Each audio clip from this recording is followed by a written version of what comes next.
Hey everyone, hope you guys are doing well. This is FPL Fran and this is my Game Week 9 review, but also actually specifically my Game Week 10 transfer plans. As it turns out, I had a very good week. Very fortunate as well in terms of, let's say, Richarlison finally doing something, but I really had the faith that Richarlison was going to be an okay punt for the 2 weeks that I picked him.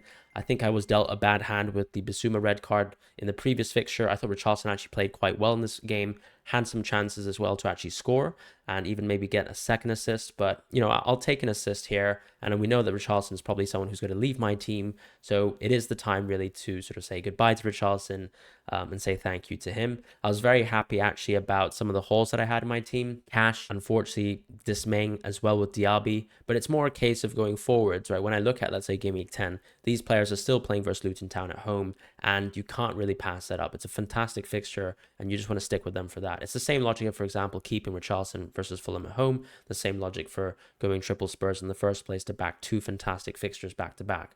And obviously, as it turns out, a lot of players, Son, Salah, Watkins, all outperformed the Haaland captaincy. Was it the wrong choice to go Haaland? Obviously, in terms of hindsight, but I think in foresight, it was really a 50-50 between Salah and Haaland for me. As it turns out, an 8-point difference. You could argue that refereeing, influenced that Liverpool game quite a fair bit. So I think that's just how football is sometimes, and you just have to take the losses with the wins. Very happy, actually, as I said, about the Gordon pick. Really glad that I actually saved him on the wild card because I really just think that this Newcastle attack is wondrously good, and he is at a ridiculous price. So I would love to keep Gordon in my team for the foreseeable future. And when I, look at, Pedro Porro, very lucky as well that he didn't get injured. We'll have to see what happens with Udogie. It seems like he has a hamstring injury of sorts, so we'll have to monitor that sort of situation. But that's it for this week. My live rank ended up shooting all the way to 44,400 something in the world. So I'm now comfortably, I guess, in the top 50k. We'll see obviously whether I can stay there. A small little rank boost, nothing too crazy, nothing too exceptional, but actually there's starting to be a little bit more separation in the ranks around this tier. So I'm very happy to be in this very good position at the start of the season. So still very happy with the position Game Week 9. If I actually look at my Game Week transfers though, and my transfer plans in specific, this is what I actually have on my mind. And because I've got Colwill, who's basically sit in my team for a long time, the idea is I've got lots of plans, and I've got 3 effective plans that I would like to sort of go through with you guys, and 3 ways really to go outside of Richarlison in specific. So one way I would say is to actually go out of Trippier. And let me preface right now, someone has to go, right? One of the premiums in my team, one of the players who are sort of within the Thanos draft that I created have to go, because I always planned for Richarlison to be, that placeholder for Saka with 2 free transfers, knowing that I was a role in Game Week 9, sorry. So looking ahead to Game Week 10, I obviously now have 2 free transfers to go into Saka, and I thought, give Trippier at least that fantastic Crystal Palace game, which he did well in once again. But going forward, the fixtures get slightly worse for both Trippier and Son. So this is an opportunity for me to actually escape from both of them. Son actually played a lot of minutes this match, and he was actually subbed off at the same time as Richarlison and Maddison, who I think both put in really good performances. So that's a nice little sign to suggest that Son maybe is actually doing quite well from a fitness point of view. I think I'm quite happy with Son right now, and I think I'm going to be keeping him. I know it's going to be very hard for people who own both Maddison and Son to get out of one of them, but I've got the flexibility and the luxury really to move away from Richarlison, and that's sort of why I penciled in that transfer in the first place by going Richarlison. So if I go out of Trippier, I can go to Gabriel, and I can also simply move Richarlison to Saka. Now this will actually save me quite a bit of money in the bank, and obviously that will be used for future transfers, like let's say upgrading someone like Lamptey in the future, or even for example downgrading someone like Pedro Porro, because after let's say the Crystal Palace game, I probably wouldn't be playing a Spurs defender too much, and therefore Porro is someone that I can easily take out of my team. So that's one option. Now the alternative option is actually, instead of going for Gabriel, I can actually just go out of Trippier into Tsimikas, right? Because Tsimikas, the question, of course, is whether you want to take that risk with Tsimikas, because he was actually subbed off at 61 minutes. This was obviously his first game of the season. What we know is that Robertson is actually out for at least 3 months because he is penciled in for a shoulder surgery procedure, and that means Tsimikas will probably play a lot of fixtures.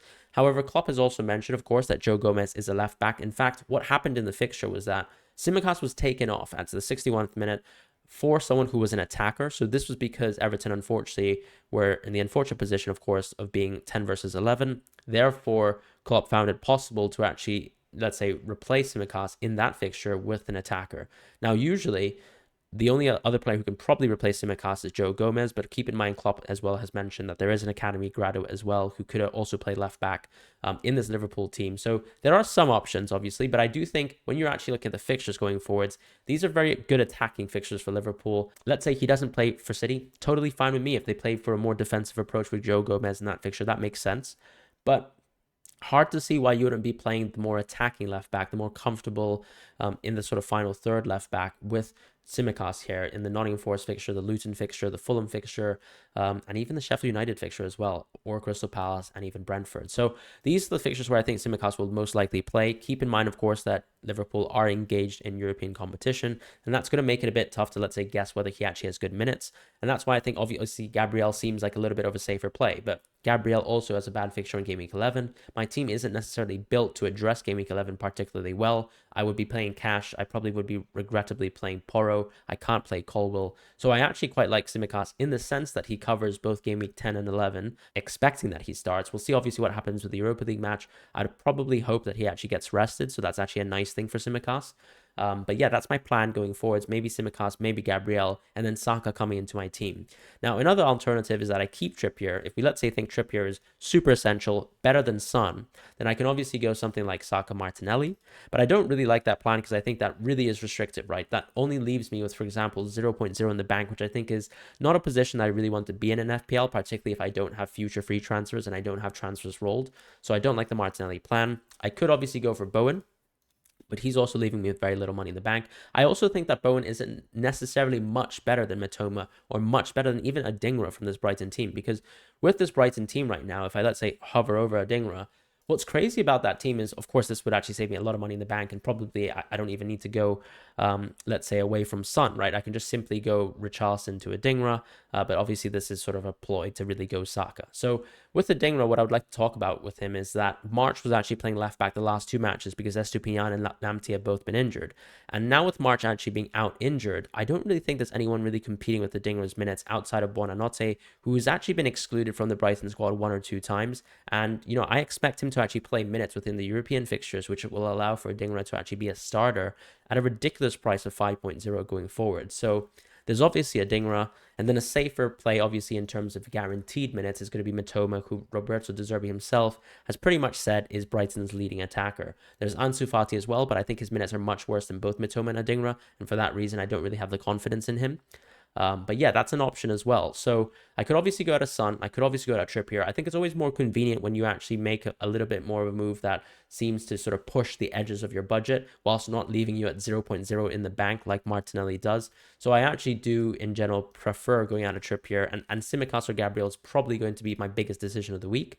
Alternatively, I suppose some crazy plays I could do is Richarlison to Adingra, just one free transfer there. Richarlison to Matoma, one free transfer there. If I, let's say, keep Tsimikas and, for example, just go off of Richarlison into someone like, you know, I could just go Matoma here or even Adingra, and therefore that could save me some money. But I just do really like the upside of Saka here in this fixture for Sheffield United at home.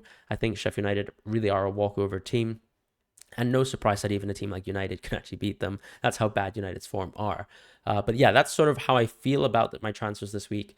Richarlison's obviously that sort of player who I've penciled in as someone who has to leave my team. If I go out of Richarlison, I suppose what I could also do is maybe, let's say, go from Lamptey to, let's say, someone like Tsimikas as well. That could be a nice move where Richarlison just simply becomes Adingra if I really have the same confidence in Adingra that I seem to be exuding. So that's another transfer option as well. I think this week is really all about whether I really want to keep Son and Trippier, how essential are they going forwards? Because when we talk about Newcastle, yes, of course, I mean, look at the fixtures, right? When you're getting to play Sheffield United away, Burnley at home, Crystal Palace at home, which really seem toothless right now from the attacking point of view, and even Brentford at home. These are fantastic fixtures, but it's not like Trippier has to be kept forever, right? The next few fixtures are tough, admittedly. Arsenal's going to be a tough game. Chelsea's probably going to be a tough game. United's probably going to be a tough game. And the two best fixtures are actually, unfortunately, away games as well, which always colours things. Because actually, what I would argue is that West Ham's probably just as bad from the attacking point of view as Wolves. Maybe not as bad as Bournemouth, let's be honest. But even in that fixture, Newcastle had struggled. So it's not like Newcastle will forever be getting clean sheets. We're not expecting them to get 20 clean sheets this season and break an all-time record. Maybe they will. But that's not the bet that I'm willing to take right now. And also, I think it's very hard to get over Son someone who seems to be on penalties, but might be sharing them with Madison as well.